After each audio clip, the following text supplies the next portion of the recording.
Aries, Sun, Moon, Rising in Venus, welcome. I'm David. This is Warriors of Light Astro-Tarot. I'm doing a July reading here, Astro-Tarot Fusion read. So what I have set up here are major arcana cards that correspond with the signs and planets that I want to talk about as being most relevant to you right now, given the current transits here.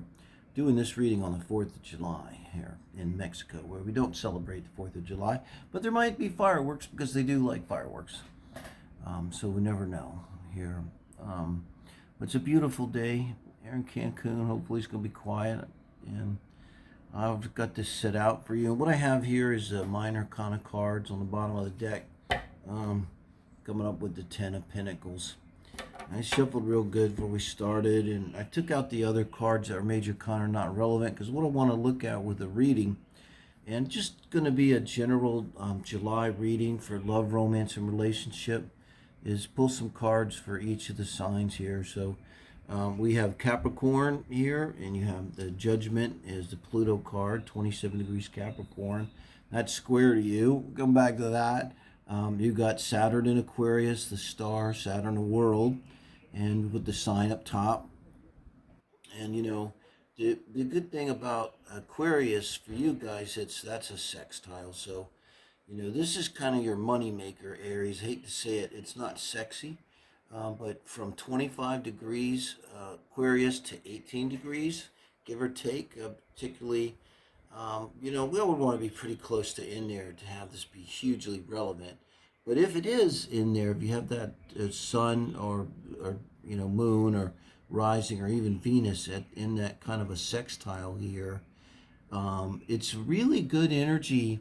If there's something you've been putting off that's Saturnine, something about structure, building, discipline. I mean, it could be anything from going back to school, studying, losing weight, getting in shape. The thing about a sextile is it usually is an energy where at that time, if we were to turn our attention to this Saturnine thing, which is going to be some kind of effort, the kind of things a lot of times we don't exactly like to do, we would find that it might be easier than we thought. Like if we actually started the diet, just as an example, we would find ourselves going, this isn't so horrible, it's not so bad. Whereas normally I'd be like, we'd last like 2 days and be like, this blows, I'm not doing this anymore. So this is good energy to be aware of. And then we've got your energy right now, of course, is always the main thing. The sun is everything. Without the sun, it's just a dark, soulless space here. And Aries is exalted. Sun loves Aries. It really does love it, And so you've got Jupiter there, a Sagittarius planet. It's stationed in retrograde right now. It's kind of slowing down at 8 degrees. Going to be at 8 degrees until it retrogrades and goes back into Capricorn for the rest of the summer. But it's been there a while now, and it should be getting, for Aries, really getting the juices flowing.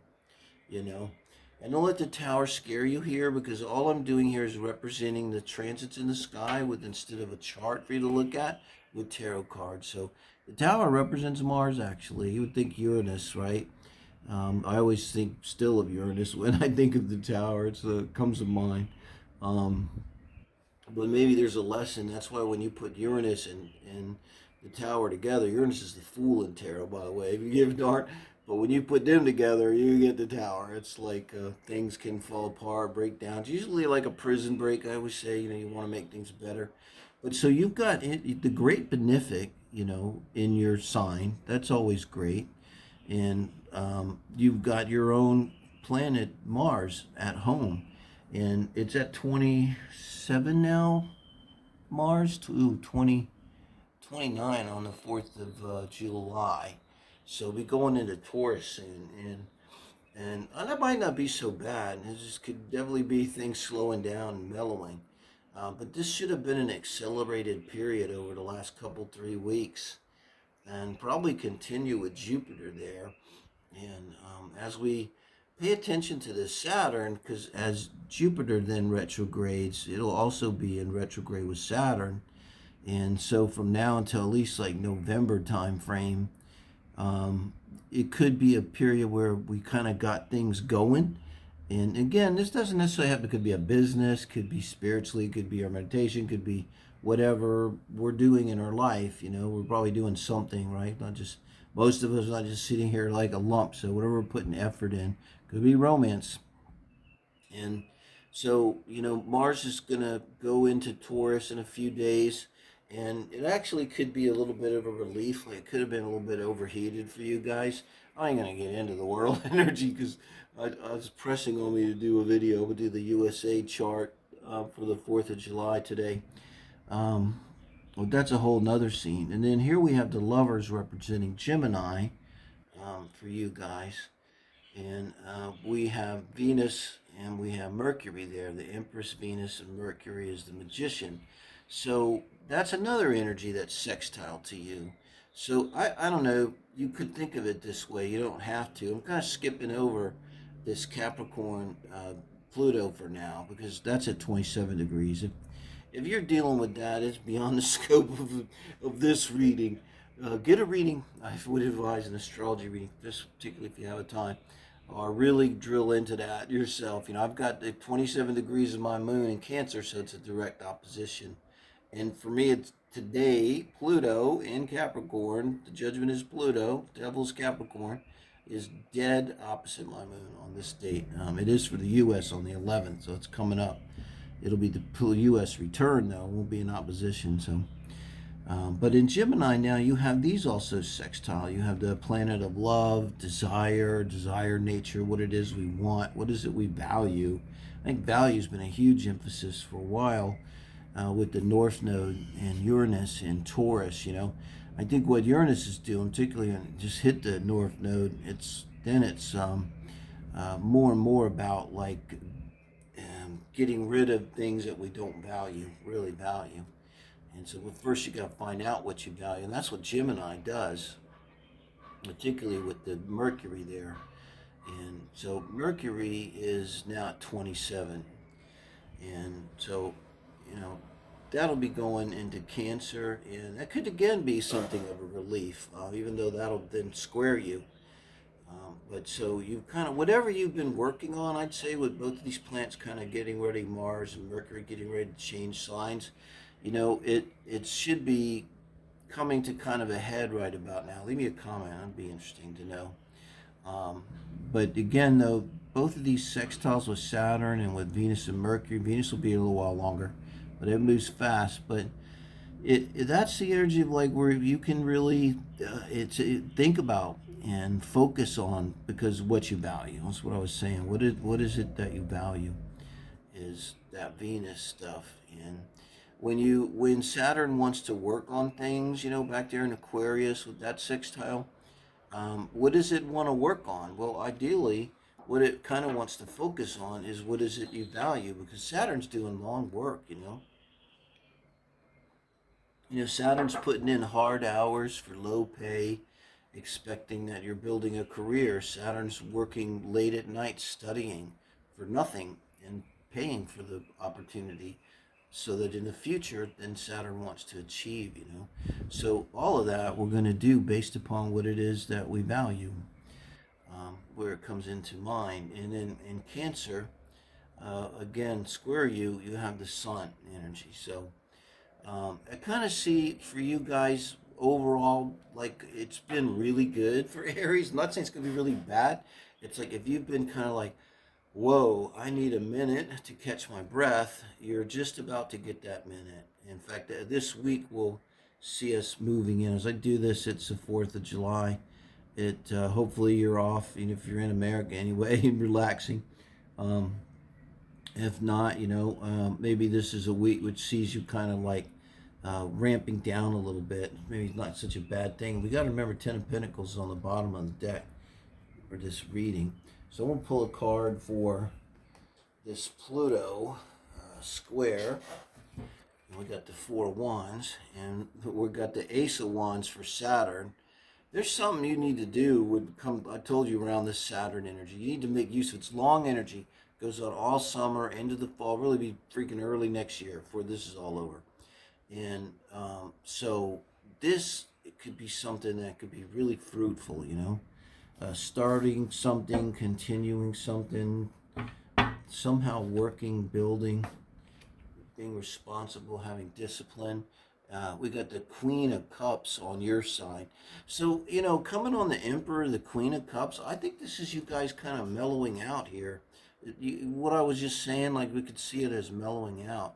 And when you have the Four of Wands on this Pluto square, and God forbid it is a square to you, but just reading that nature, it's like whatever's changing, it very much could be the building of a long-term committed relationship or a marriage. And possibly this is the energy of that's in the process of building.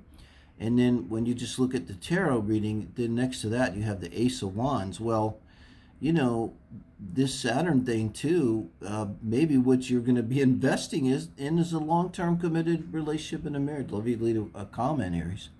So, and by all means, do it, because the Ace of Wands is really a strong, it's like a phallus. So, not only it'll also be a very sexual, dynamic, relationship that has a kind of, strong kinetic energy that joins you. And with the Queen of Cups being on your side, you're mellowing out.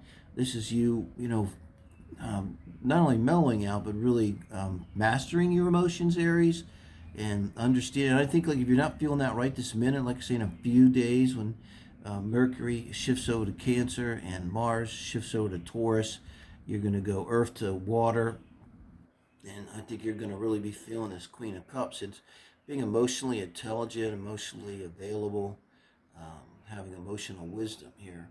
In the Page of Pentacles on this Gemini energy with the Empress and the Magician, I think this is where you're kind of thinking ahead, moving ahead, it's ahead of you now. And again, it's in that sextile. And so I got to say, with the Page of Pentacles coming on this Empress and Magician, it could be about with this Ace of Wands, maybe you're the one sort of offering your love. Look at this girl. She's really admiring this coin. She's supposed to be delivering it to somebody else, right? For the king or queen or something. But here she is stopping on the way to just admire it. Oh, I really love it. So it's like, what is it we value? It's what we really want, So maybe there's someone you really want here. And with the Empress and the Magician together, like super positive energy just from tarot. I mean, look at it, the Lovers to boot. So you get the Lovers, the Empress, Gemini, and the Page of Pentacles. This is someone, if that's not you offering your love to someone, that's them considering your offer, maybe, or considering you. And it looks to me like they like you, Aries, whoever they are. And when you get the Page of Pentacles, I mean, it's all not as good as the Ace of Pentacles, but this implies that I get the feeling that someone else, and they have given a lot of thought to you. And so this is someone you know of that will be in your life. And when you get the Page of Pentacles, they're not kidding around. Like, they're really thinking about, how would I fit into this person's life if we moved in? What would it be like to be together and in, year out? And did their personality match mine? And what would our schedules be like? So someone being very serious here. And where this sun is that's challenging you, you have a great deal of energy with the Eight of Wands. So I love that for the ending of the reading, because the Eight of Wands, and that's on the Chariot and the Sun. Come on, just read the reading. Chariot, the Sun, and the Eight of Wands, right? You could call that like the end of the reading. And that's pretty amazing energy right there. Chariot is using our will, I believe, to align like with our higher self. And then the Sun is the best card in tarot, and it implies not only good luck and being happy and successful, even prosperous. It implies with the Chariot card really seeing what your purpose is, seeing your direction. And so I think this person is really lighting you up. And with this Eight of Wands is a great deal of either communication or coming with that Four of Wands and the Ace of Wands over there. This could be like a really kinetic, sexual, charged kind of energy where you guys are just connecting so hard. It's like you're kind of vibrating, humming, with the energy that you have with each other, Aries.